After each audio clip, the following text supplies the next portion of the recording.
You are watching Travel World Online. Namaskar, Sat Shri Akal, good afternoon. Welcome to another episode of Travel World. The travel and tourism world is moving from crisis management to recovery mode. Most of the countries have started opening up. Today we have Kumar Pushkar with us. He is the Managing Director, Karnataka Tourism Development Corporation, known as KSTTDC. Mr. Pushkar, how this unlock is working for Karnataka tourism? The current situation is promising. People want to travel to a place which is close to nature and also a place where they can have the social distancing. So from that angle, it started well for jungle lodges, and we also saw an increase in the occupancies in properties like Madikeri and Srirangapatna. Things started improving from the last week of July. August has been pretty well, especially for some of the properties from the KSTDC side. What I would like to say is that we could see very good occupancy in places like Jog Falls, Madikeri, Srirangapatna, and now from the last week of August, we also opened up Nandi Hills. So there also we are having a very good traction. What is general percentage of booking? See, percentage of booking in places like Jog Falls and Nandi Hills is more than 70%. ਅੱਜ ਸਾਡੇ ਨਾਲ ਹੈਗੇ Indian association of hotel representatives and companies ਦੇ office bear ਤੇ ਆਪਾਂ ਸ਼ੁਰੂ ਕਰਦੇ ਹਾਂ। ਸ਼ੋਭਾ ਜੀ, what's your take on today's ground reality about tourism? So yeah, I mean, things are pretty bad. I will not mince my words. So we, unfortunately, as a country, we've kind of stressed too much on the numbers from incoming destinations, the inbound. We've been focusing a lot on the inbound. So we don't have a strategy for the domestic market. And this is a community of people, or this is a market base of several millions who are going abroad, right? We have no strategy for them. So suddenly there is this clamor, and we are all clamoring to see how we can convert a very aspirational Indian traveler to travel within his own country. मुझे एक उड़िया का वो कहावत याद आता है कि देश गेला विदेश गेला सिखले किते बानी वाटर जब न गोला खटिया तोला पानी खटियाट के नीचे पानी था. We didn't even think about it, but we were, constantly looking at numbers from abroad. And I think that is a major strategic mistake that we did. I mean, as a ministry, even as tour operators. And because now a lot of tour operators are actually trying to get into the domestic business. The one thing that you hear is they're a very demanding market. It's very difficult to deal with Indians. Hello, it might be a demanding market, but it is our market, right? We are all Indian travelers. It is also, remember, it's an evolving market. This is the space where you can, at this point in time, you can, float as many ideas and ideals as possible. आप देखिए ना social media पे, work from home, work from mountains, work from here. I mean, these are ideas that are being floated. And the minute they said small weddings, a lot of these 30-40 room hotels started to get attention. So we are actually sitting on a gold mine. And I think that is where our, as a forward strategy, we should be looking at ourselves first, at the domestic market, getting hotels to understand, there is a domestic market, which is an all-year market, 52 weekends at least, right? And you have to, and make a good hotel, not a hotel for an inbound market or a domestic market. You make a good hotel. And what is that good hotel that will address world travelers is, I think, what we should be looking at. Perfect. Brilliant. Geeta? So, as Shobhaji said, exactly. So this is the time. COVID has given us a time to organize ourselves.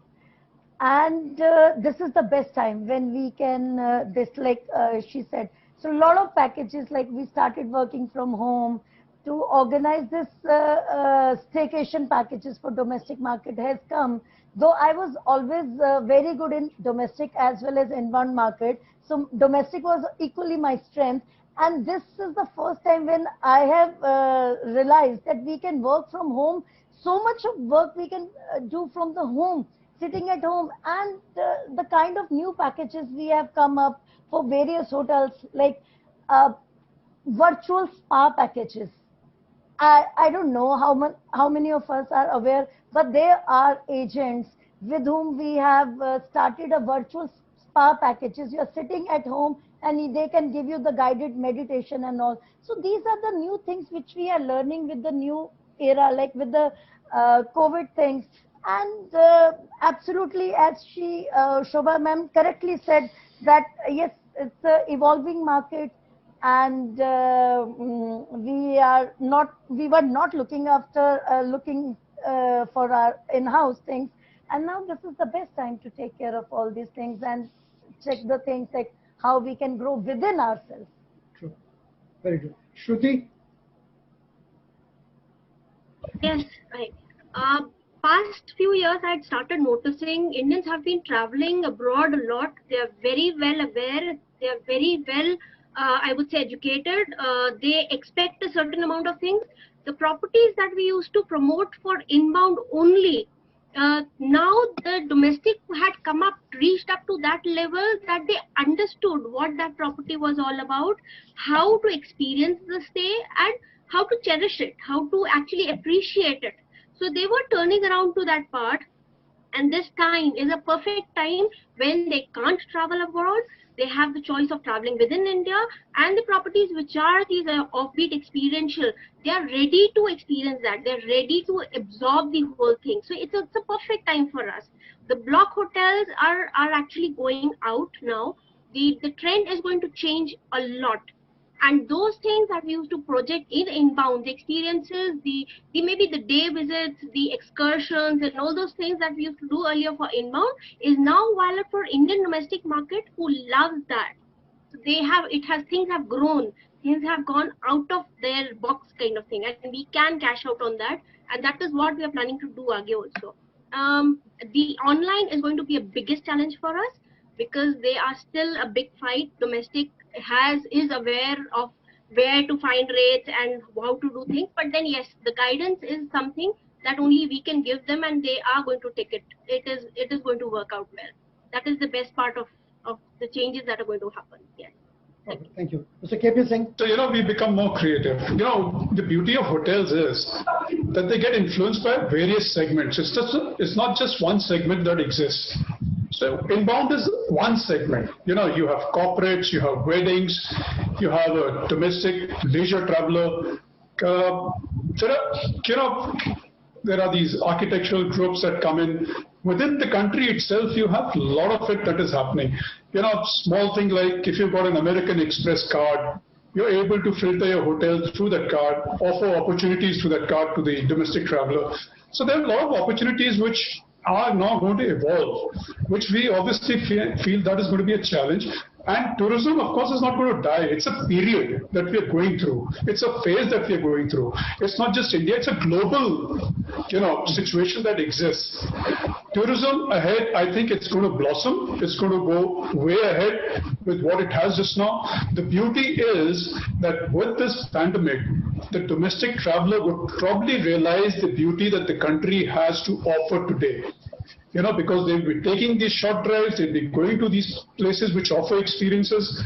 I see a great change happening, which should happen very soon, as it's already taking place. People are going across to places where they experience this. Today we get calls, where can we go, where can we take the family, what can we offer to them, right? They never asked all this before. So I think tourism is going to blossom in the future. It's a great opportunity. Thank you. Jitendra ji? Sir, I've got a little different view about it, right? Slightly different view. For me, domestic tourism is already in an evolved zone. It's not evolving, it's already there, right? For that matter, even the outbound which is going out of India, who are those people? They're domestic people only, right? It's only the direction was outbound, right? People are spending money. And whether it is purely actually, a clear divide. There were few hotels which were already into domestic market, purely into domestic market, and as KPG said, by default, unfortunately, we had, major chunk coming from the inbound market. So we have got that biometrically, adaptation of our minds into the inbound segment. For me, the domestic has been there, it is there, it will always be there, but it is only about, we'll have to think about the source market. Any hotel which falls within a radius of 250 kilometers of the source market will never die. That hotel will forever see that business coming to it, right? It depends upon pricing. If you're a great experiential hotel, you might drive a great price. If you just want to give, a bed and breakfast, so you just want to be a routine hotel and let them experience the other sightseeing places, excursions around you, then you'll have drive a lesser price. Simultaneously, sir, there is one particular segment which will, shoot back to the ultimate or the optimization of the capacities very soon, which is wildlife. You mark my words, the safaris for Central India are opening tomorrow, right? I can give you figures by tomorrow evening, how many safaris I booked actually for my clients and what bookings we are holding for the wildlifers. Wildlifers within India are going to fill the wildlife spaces. Number 3 is the soft adventure. People are going to go for soft adventures. The concepts of vacations or working out of remote locations, the volume going to that is very minuscule. I will not consider that as a volume at all, right? It is challenging time for the hotels who are not in the zones of the source market. They'll have to think out of the box. They'll have to do something exceptional to drive clients to them, basically, right? So I feel that the inbound operators and the hotels which were purely into inbound and are out of that radius of 250 kilometers from the source market are going to have a very, very difficult time till October 21. Thank you very much. I wanted to add something where evolving markets are concerned. We are talking about the well-known tourism destinations when we are looking at Indian travelers who've been traveling to all these places. I think Jitendra also has some of the offbeat places. KP Singh ji has a lot of them. Digvijay, all of us have some of these offbeat places which we market. Rare has a lot of offbeat places. Some of these places are not, are not easily Googleable as well. Now, that is where I'm looking for the evolution of the Indian traveler with concepts such as sustainability, participative tourism, where they can actually go and get their hands dirty, staying in a private villa on their own, doing their own, like a private. I'm going to start marketing a private camping experience in Chardikla. Just 2 people and you can camp yourself. I mean that kind of evolution. Also willing to pay a price for that kind of experience. So if I want to do a private camping in, say, in Kruger National Park or in Africa, anywhere in Africa, the Indian traveler pays a lot of money. I know of camps and private, moving camps, glam camps that are priced at over $2,000 a night. And there are Indians who go. I meant evolution in terms of what we have in India and paying the price for it. Instead of haggling and saying, you're saying it is sustainability, and I'm a big crusader for sustainable hotels, people who look at tourism and hospitality as something that impacts the community, the host community, and the destination positively. There's no point in promoting all these offbeat, lovely little places if you are going to inundate them with tourists and then provide another avenue for over-tourism. So what I mean by evolving Indian market is evolving themselves to pay a price for what the beauty and the richness that we have in India. That is the kind of evolution we are talking about. And there are a huge number of, within the community of 70 hotel representatives we are talking about, I think there's a huge number of hotels in the off the beaten track areas. So do you think India is a price-sensitive market? Sorry, not really. Yeah, not really. You have price segmentation in every every sphere of the hotels. So if you have hotels, you've got hotels that sell at what, $1,000 a night also here in India, right up till about 2,000 rupees. So you tend to see a lot of people shift to having to sell luxury rather than budget. Now, budget is somewhere where people travel into, but price sensitive, as what you said, You can't draw a line anywhere. So if you offer a price of $1,000, the guy said, can you offer me $750? Now he's just bargaining on that. He has the capacity to pay that $1,000. It's not that he cannot pay $1,000. So for the agents, they try to see where their margins can grow. For a traveler, he says where he can get that benefit.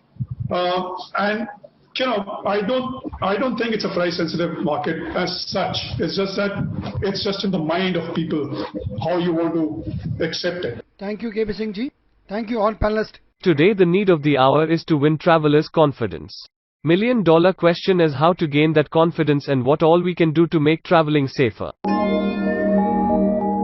Trek Secure. What is this, and why we need this?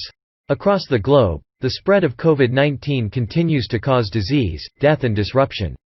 According to World Health Organization, strengthening surveillance and contact tracing in particular will help national and local authorities to rapidly adapt to evolving outbreaks.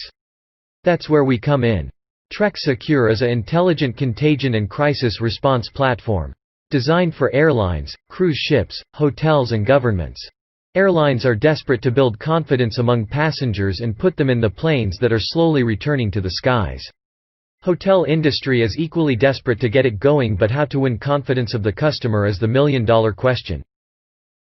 Tour operators and travel agents are waiting for things to move in the positive direction, requesting the government to take decision, but the situation is getting worse. The reason is more than 99% of the time, a contagion is not reported until after a journey has ended. If you came in contact of someone who was infected, there is no way you will know you came in contact with the virus, and you are living a normal life unless and until you get some signs of infection that takes 7 to 14 days in some cases. We began this work back in January. Here in the United States, we recognized that COVID was going to be a big problem, especially here with the numerous silos. There's no clear data structure for reporting of things for the central government. So we actually built an application for the CDC back in February. And then our eyes shifted towards travel as we saw the cruise lines being heavily impacted, airlines, hotels, and so on. And the whole travel vertical was suffering so much. You know, there's a lot of anxiety for people to travel. They don't feel safe. So we looked at the problem and we tried to understand where the weaknesses were. And what we understood by doing quite a bit of research was that the weakness came from people who are traveling not being made aware that they were exposed to a contagion. And we looked at the actual processes that are in place today and how this is managed. And it's largely a manual task.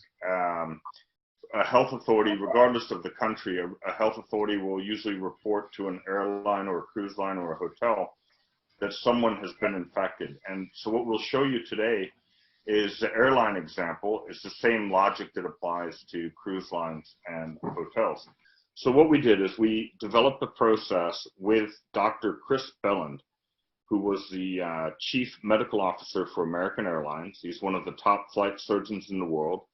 He's in the working group with CAPSCO, which is the international group working on return to flight policies. A process that took him 2 years to design at American Airlines, and we've incorporated that into our platform. So what we're doing is it goes way beyond just notifying passengers and crews. It actually goes into some of the medical practices, what's best for people, and also the internal processes that need to occur in a business when a contagion is reported. What I'd like to do is show you the airline example, because this is actually the most complex process. The same logic would apply to hotels and cruise lines and restaurants, but in a less complex way. So what we've done is very, very sophisticated. And what you see on the screen here, all the way to the left, is the passenger who has been diagnosed with COVID, for example. This is, again, this information is what would normally arrive at an airline anyway. And then the next column underneath the envelope is the email that would come in from a health authority. In this case, it's CDC, I believe.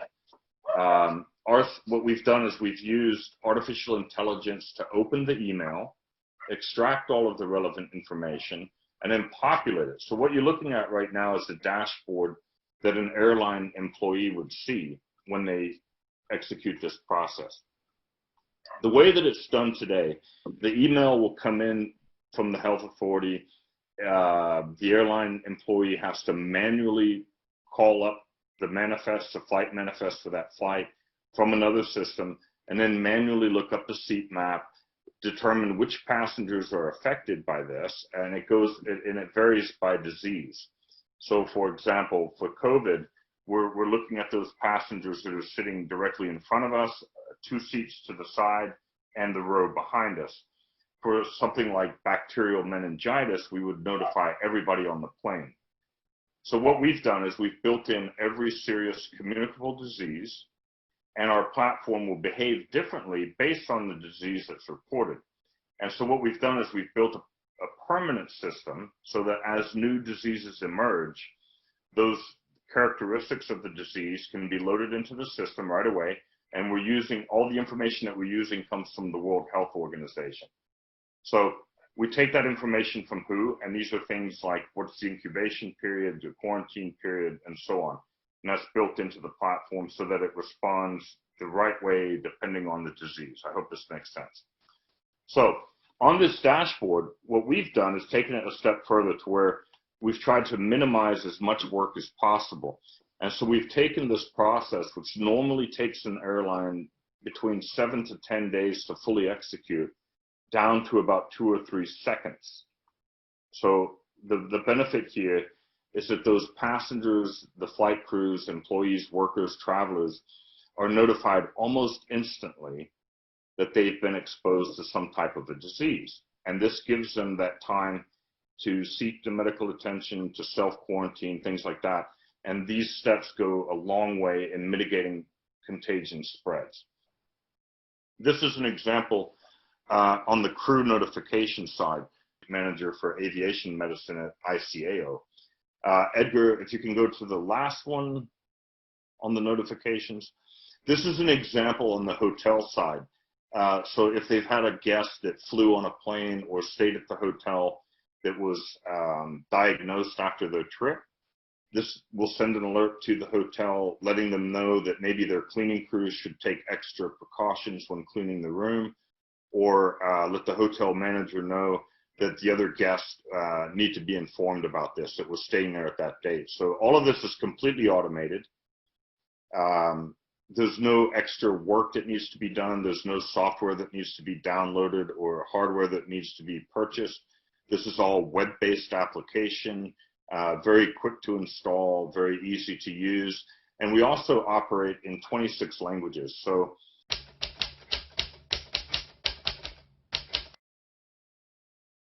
all of this is, from what I figured, there's a lot of work that's gone into it. So congratulations, and I know how tedious this must have been. My question is that this is all going to happen post you detecting somebody with the contagion. If you figure out that there is a contagious situation, and then the ball will start rolling. Before, because on a cruise line, you'd appreciate that although we are social distancing and all of that, but there are still a fair amount of people together in a contained environment. The idea is to try and protect this thing from happening before, and get that passenger off if there is any let's say indication of him carrying the virus. Right. Okay. This is a fantastic question. Thank you very much for that. We've been talking extensively with CLIA. We're dealing with Joost van Rij, who is the Director of Partnerships for CLIA in Holland. With the cruise lines, there are a couple of interesting solutions. We cannot prevent anything from happening on board. The cruise lines are using a software called SeaCare, I believe it is. And this is the healthcare solution for incidents that happen on the ship. There are some interesting things that we can do. Some of the cruise lines have incorporated technology like magic wristbands, for example. So it's Carnival, I think, that's done it. They have what's called the Ocean Medallion, and this is an RFID medallion that passengers are given. MSC Cruises has also come out with this now. It's called MSC for Me, and it's a wristband with an RFID. This RFID opens your cabin door, allows you to purchase things, and so on. It's the same technology being used by Disney, who we're also talking with. The person that invented this is a gentleman named John Paget, and he works for Carnival. They invented the technology for Disney, and now they've incorporated it at Carnival and MSC. For cruise lines that have this type of a system, we can do some very, very amazing things. We can say, for example, if a contagion is reported, again, after a voyage, we can look at that wristband and identify where that passenger was. So some passengers, as you know, don't go to the casino. Some passengers don't go to the bar. Maybe they just go to a certain part of the ship or whatever they're doing. We can take a look back in time with the system that's tracking all of those RFID wristbands, and we can draw a circle. Our system can draw a circle of, say, 12 feet around that passenger and identify only those passengers that would be at risk. I hope that makes sense. So for the things that we can do on board, there's really very little. On board a ship, you're in a contained environment. This is handled by the ship's doctor. Where we come in is really the part where people are most vulnerable, and that's after the voyage has ended. Because in speaking with CLIA and a number of cruise lines, what we've discovered is a lot of times a report of a contagion won't come in, actually 90% of the time, it won't come in until the end of the voyage. So we asked CLIA, what happens when you have 5,000 passengers on a ship? How do you notify them? And prior to the COVID outbreak, the cruise lines were publishing something on their own website. The problem is that on a cruise ship, you may have people from 100 different countries, you know, that are taking this cruise, and they're not going to go back to the website after they finish their holiday. You know, I mean, I've never done it. So